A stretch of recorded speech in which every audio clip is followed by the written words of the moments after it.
Mao ni siya latis nga crane dol. Ang iyang gilifting dol of precast panel. Dapat gani dol kung mag operation na ganining crane. Dapat wala jud ka diha sa tungod dol kay dili na may bawaan ang posible nga mahitabo dol. O kailangan dol kung mag-operation ganyan crane dol naa gyud diha ang rigger dol. No, sama na niya oh.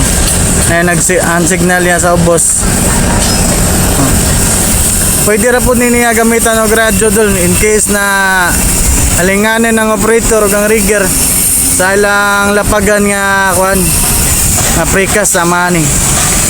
Blind ng operator ani nga posisyon dol kay nasalip lang sa dagko kayo nga kuan precast panel.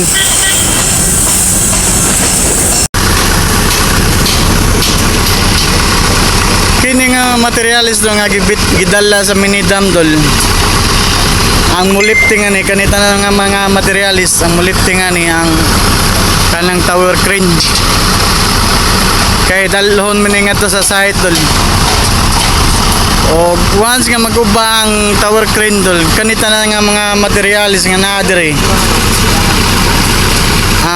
Possible ani ila ra gyud ning manumanuhon.